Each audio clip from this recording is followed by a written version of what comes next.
Assalamualaikum warahmatullahi wabarakatuh. Perkenalkan, nama saya Ermawita SPD MKOM dengan nomor NIDN 0122109101.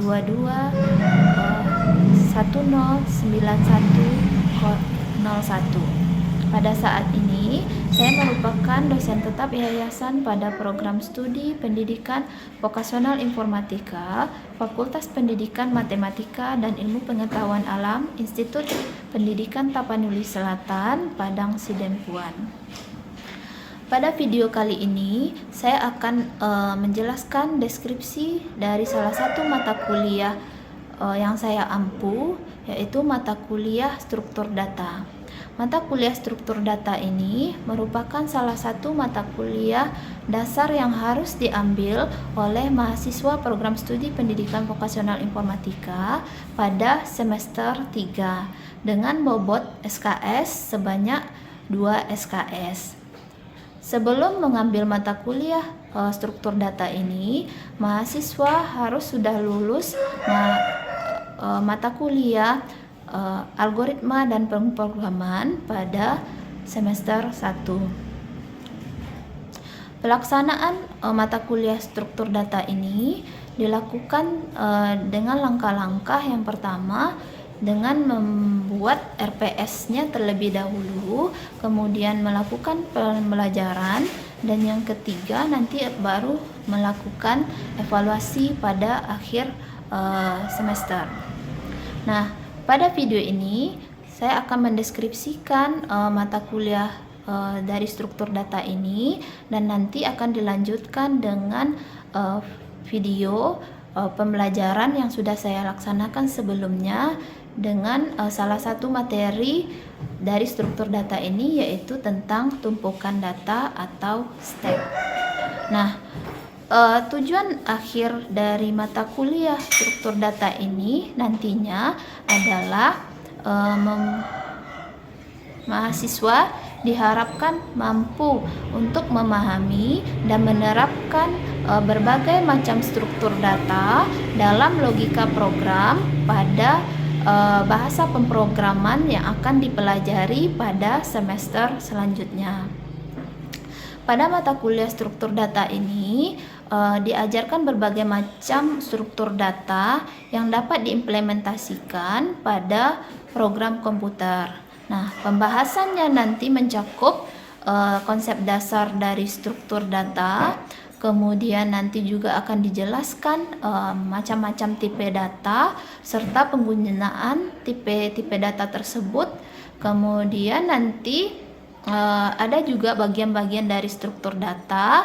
Ada beberapa poin di sini. Yang pertama itu ada array structure, kemudian ada pointer, kemudian ada proses tag, ada proses queue, ada linked list, dan ada tree, serta yang terakhir itu ada algoritma pengurutan data dan algoritma pencarian data. Nah, proses pembelajaran dari mata kuliah struktur data ini dilakukan dengan metode pembelajaran menggunakan metode ceramah, kemudian ada metode diskusi, dan ada metode penugasan. Nah, penugasan ini dilakukan oleh dosen dalam bentuk praktek ataupun dalam bentuk penugasan secara individu ataupun kelompok kepada mahasiswa. Nah, bentuk penilaian dari mata kuliah struktur data ini terdiri dari 3 bagian, yaitu penilaian kognitif, afektif, dan penilaian psikomotor, yang nantinya ketiga penilaian ini akan digabungkan ke dalam 6 bagian yang terdiri dari bagian kehadiran, kemudian ada sikap, ada tugas, ada praktek, ada ujian tengah semester, dan ada ujian akhir semester. Mungkin cukup sekian penjelasan dari deskripsi mata kuliah struktur data yang akan saya jelaskan pada video selanjutnya. Oke, assalamualaikum warahmatullahi wabarakatuh. Selamat pagi kepada kita semua. Apa kabarnya? Baik, Bu. Syukurlah. Baiklah, pada pertemuan hari ini kita akan melanjutkan materi kita sebelumnya, yaitu tentang tumpukan data. Nah, di sini sebelum saya mulai, tolong dihidupkan kameranya terlebih dahulu semuanya.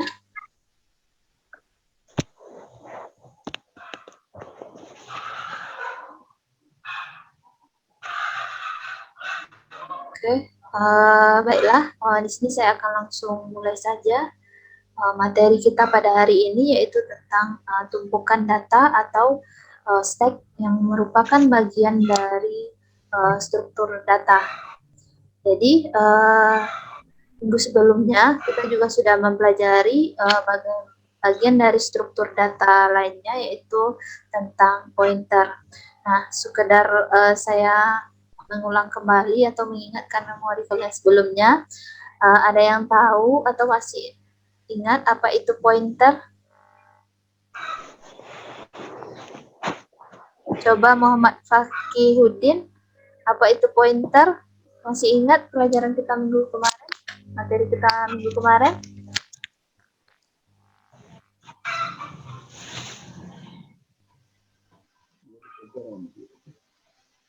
Masih ingat Fakihudin? Lupa, Bu. Oh, lupa ya. Nah, minggu sebelumnya kita sudah mempelajari bagian dari struktur data yang lainnya yaitu tentang pointer, di mana pointer itu merupakan variabel penunjuk yang digunakan untuk menunjukkan suatu alamat memori tertentu di dalam struktur data ya. Nah, pada pertemuan hari ini kita akan melanjutkan materinya tentang tumpukan data atau stack. Nah, sini saya langsung saja ada beberapa materi yang akan kita bahas nanti di materi tumpukan data atau stack ini. Yang pertama itu ada konsep dasar dari stack, kemudian yang kedua itu nanti ada ilustrasi dari tumpukan data atau stack, yang ketiga itu nanti ada dua operasi dari operasi dasar pada stack ini, dan yang terakhir itu nanti akan kita lanjut ke contoh soal penerapan dari stack ini. Nah, saya langsung saja masuk ke konsep dasar dari stack ini atau tumpukan. Nah, seperti yang kita ketahui dari bahasanya saja, stack ini terdiri dari beberapa tumpukan atau beberapa bagian dari sebuah elemen ya. Nah, kalau kita ilustrasikan kepada kehidupan sehari-hari, kira-kira apa saja barang-barang atau bagian dari kehidupan kita sehari-hari yang terdiri dari tumpukan? Ada yang tahu? Coba Muhammad Diki Rahman, kira-kira yang berbentuk tumpukan apa saja kira-kira dalam kehidupan kita sehari-hari?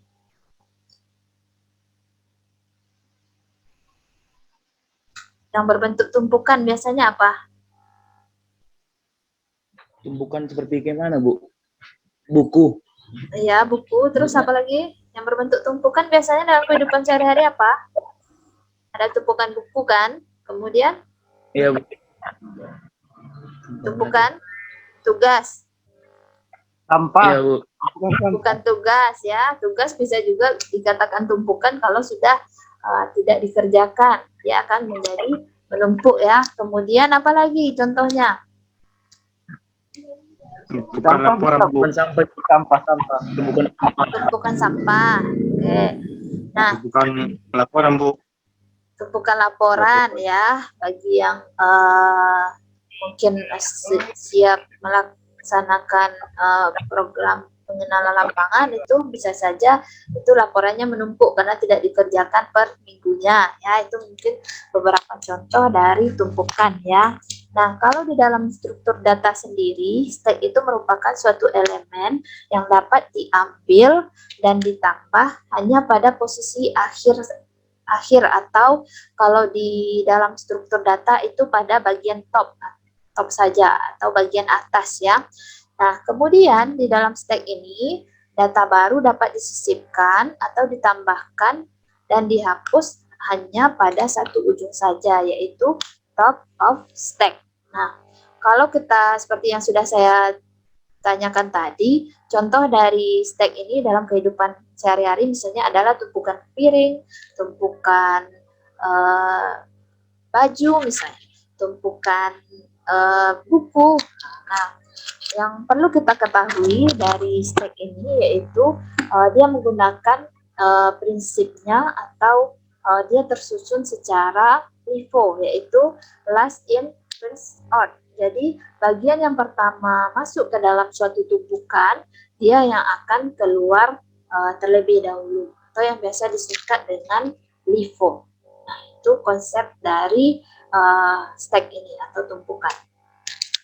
Nah, kalau kita ilustrasikan tumpukan atau stack ini dalam sebuah data, nah dapat kalian lihat pada layar di sini ada 6 data di sini ya, ada data A sampai dengan data F, di mana yang merupakan bagian paling bawah dari data ini adalah data A, dan yang paling ujung atau paling akhir dari ilustrasi gambar ini adalah data F.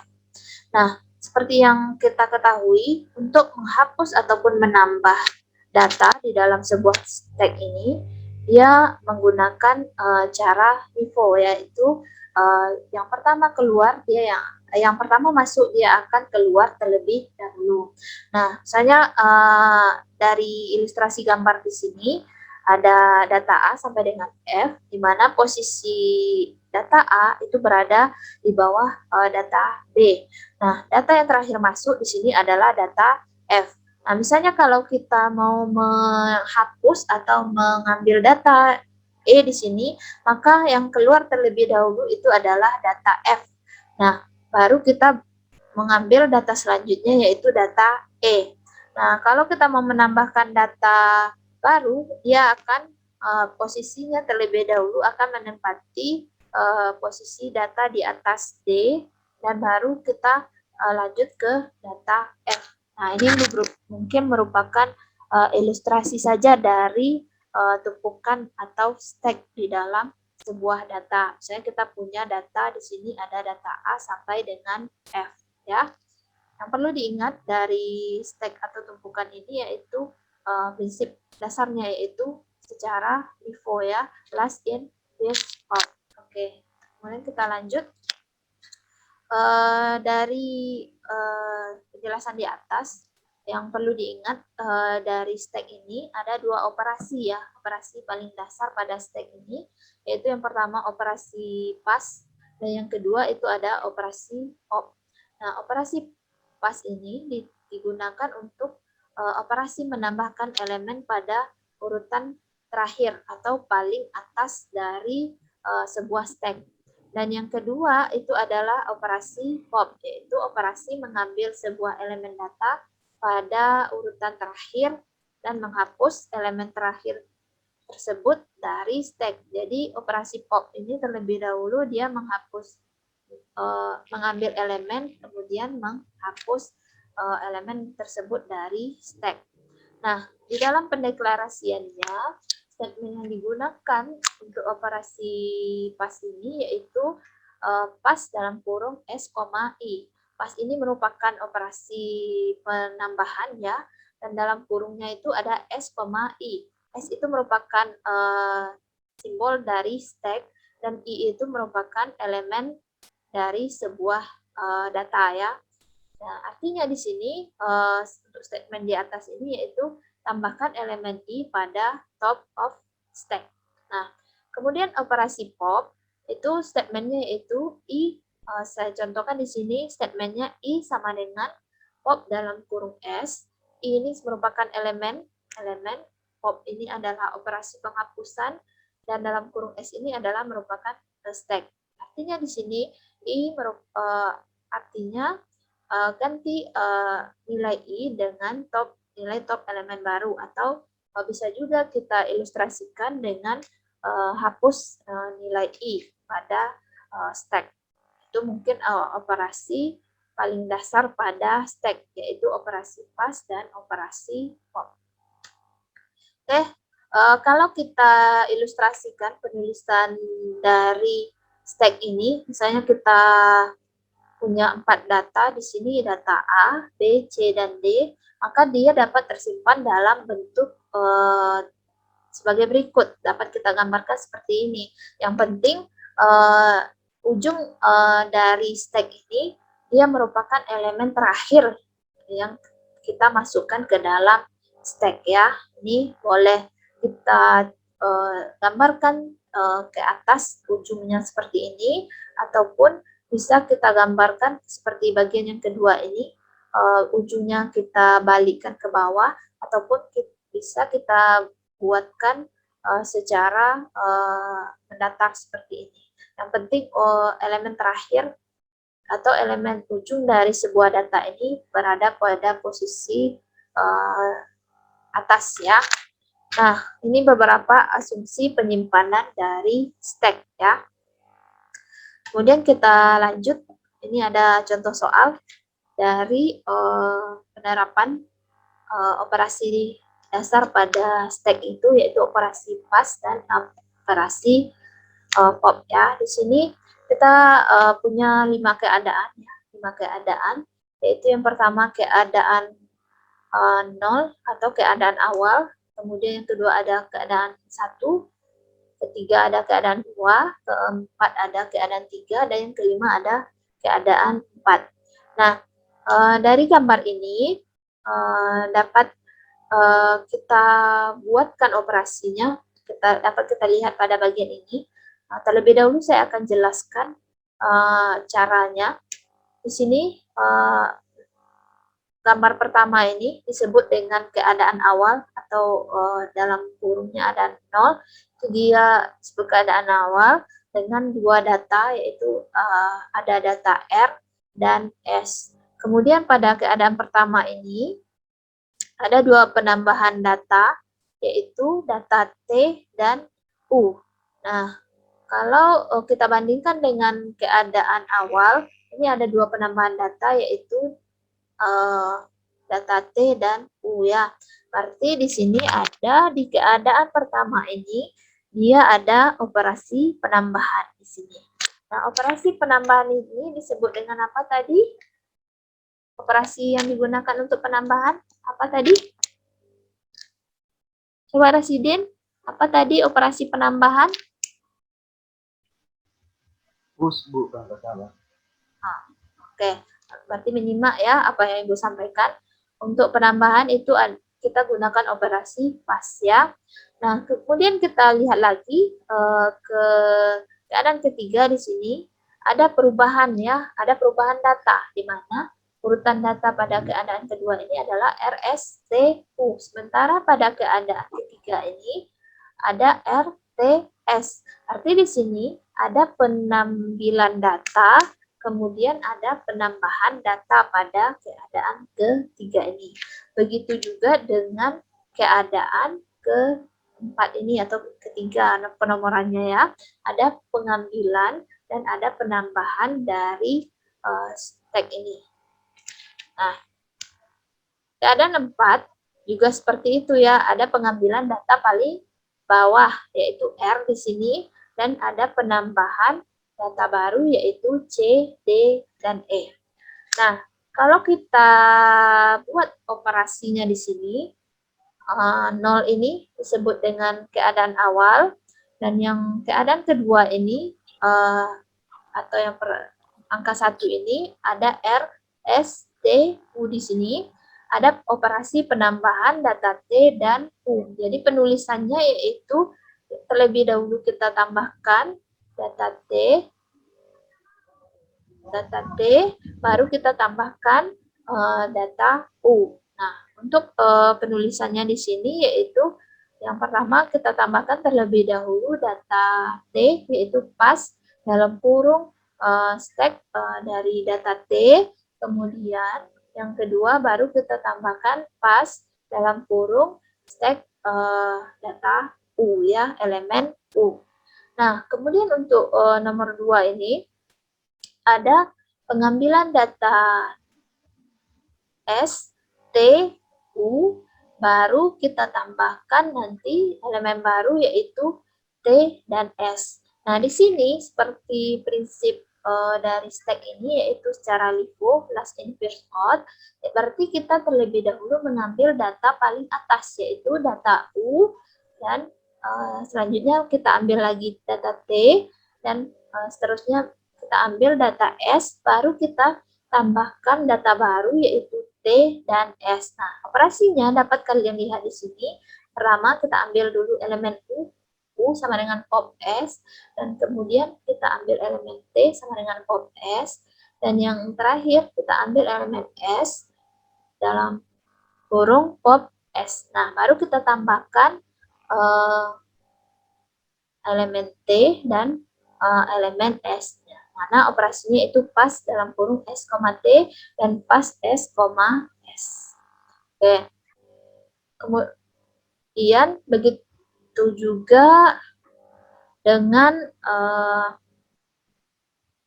ya keadaan yang ketiga, yaitu ada pengambilan data T dan S. Kemudian baru kita masukkan elemen selanjutnya yaitu U. Kemudian begitu juga untuk keadaan keempat ini, yaitu ada pengambilan data semuanya RTU, kemudian baru kita tambahkan elemen baru yaitu elemen C, D, dan E. Oke, ini mungkin merupakan ilustrasi dari contoh soal dari stack ini. Sebelum nanti kita penerapannya ke dalam algoritmanya ya. Nah, kira-kira sampai di sini ada yang ingin ditanyakan? Bisa diikuti Bu, di kami? kan Ya. kalau nggak salah itu dalam stack atau tumpukan itu kan ada juga itu selain dari top pasti ada kata max gitu Bu. Kan misalnya kan topnya itu yang R gitu, yang kalau misalnya maxnya itu yang kayak mana itu Bu? Bagaimana, Sobri? Dalam misalnya dalam bentuk contoh soal seperti ini gitu kan Bu, ada RSTU gitu. Iya. Kan kalau sepanjang misalnya tumpukan atau stack itu kan ada itu yang namanya top sama max gitu Bu. Itu maksudnya kayak mana itu Bu, yang masalah top sama max itu Bu? Top sama bottom ya. Top ini merupakan bagian atas dari sebuah tumpukan dan bottom ini merupakan bagian paling bawah dari sebuah tumpukan. Nah, maksud top di sini ini seperti yang kita ketahui, prinsip dasar dari tag ini yaitu yang pertama masuk dia yang akan keluar terlebih dahulu. Misalnya kita contohkan di sini data di keadaan awal ini kan ada data R dan data S ya. Nah, data R ini disebut dengan bagian bottom atau bagian bawah dari sebuah tumpukan, dan data S ini merupakan bagian dari top atau bagian atas dari sebuah tumpukan atau stack ini ya. Nah, kalau kita mau menghapus ataupun mengambil elemen ataupun menambah, itu pasti kita mulai dari bagian top terlebih dahulu, Sobri. Kira-kira. Jadi, misalnya kita mau mengambil atau kita mau mengganti dua data di sini ada R dan S. Nah, terlebih dahulu yang akan kita ambil datanya itu adalah S ya, baru kita lanjut ke data bagian bawahnya yaitu R. Nah, kalau kita mau menambahkan yang baru itu dimulai dari bagian bawah terlebih dahulu sampai ke bagian atas. Itu mungkin kira-kira. Bagaimana Sobri, Fakihudin? Muhammad Fakihudin yang bertanya. Bisa Bu. Oke, saya mengerti. Yang lain Bisa, Bu. ada yang ingin ditanyakan lagi sampai di sini?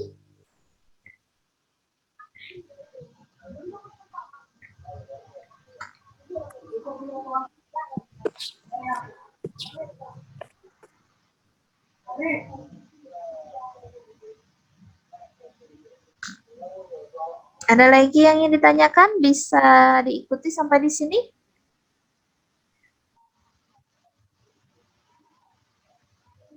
Lanjut Bu. Kita lanjut. Oke. Kita lanjut. Selanjutnya, saya minta kalian mengerjakan latihan yang ada pada slide ini. Ini slide-nya kan sudah saya share ya. Nanti kalian kerjakan latihan yang 2 ini, soal nomor 1 dan nomor 2. Nanti pengirimannya atau setelah selesai itu dapat kalian lampirkan di e-learning kita ya. Oke, sampai di sini ada lagi yang ingin ditanyakan? Baik, Bu. Oke, bisa diikuti sampai di sini ya. Oke, mudah-mudahan tujuan dari perkuliahan kita pada hari ini untuk 3 materi ini. Yang pertama ada konsep dasar dari STEK, kemudian ilustrasi dari STEK, kemudian ada operasi dasar dari STEK ini bisa kalian ikuti dengan baik dan bisa kalian pahami. Mungkin untuk pertemuan sekarang saya cukupkan dulu sampai di sini. Saya akhiri dan saya ingatkan jangan lupa kerjakan latihannya. Saya sudah ya. Assalamualaikum warahmatullahi wabarakatuh. Waalaikumsalam warahmatullahi wabarakatuh. Dadah. Oke.